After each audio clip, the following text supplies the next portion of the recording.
Marc 1, 17. Kai eipen, autois, ho, Jesus, dute opiso mu. Kai, poieso, humas, gen nestai, halies anthropon. D'accord. Traduction. Et il a dit. Eipen, c'est le deuxième aoriste actif de l'indicatif, troisième singulier de l'ego. N'oubliez pas que, pour un deuxième aoriste, la forme est tellement irrégulière qu'on ne peut pas la prédire. Tout comme en français, pour prendre, le passé composé n'est pas prendu, mais j'ai pris. C'est irrégulier, la forme a changé, ou elle provient d'une autre racine, qui signifie que c'est un deuxième aoriste, et il leur dit, voilà, autois est le datif d'objet indirect. Et voici votre sujet, Jésus. Jésus leur dit, deuté. C'est une petite particule exhortative qui agit comme un impératif. C'est un peu étrange. Et ensuite, nous avons la préposition impropre.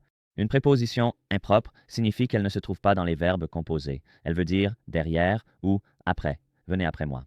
Elle régit le génitif, donc mou est au génitif. La préposition opiso, présente 26 fois dans le Nouveau Testament, est suivie du génitif. Venez après moi ou suivez-moi. Et poieso. Je ferai. Et puis nous allons ensuite continuer. Je ferai de vous. Devenir genestai. C'est l'aoriste moyen l'infinitif du verbe ginomai. Je ferai de vous devenir. Je vous ferai devenir halies, pêcheur d'hommes. Oui, pêcheur d'hommes. Je veux regarder poieso, donc la forme lexicale de cela est poieo. Et si vous regardez cette forme, on voit un sigma ajouté, mais sans augment. C'est un futur actif indicatif, première personne du singulier. Notez aussi que c'est un verbe contract.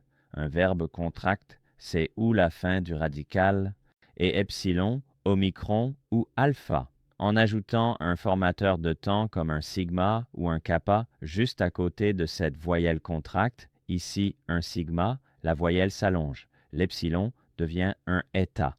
Voilà pourquoi l'orthographe change.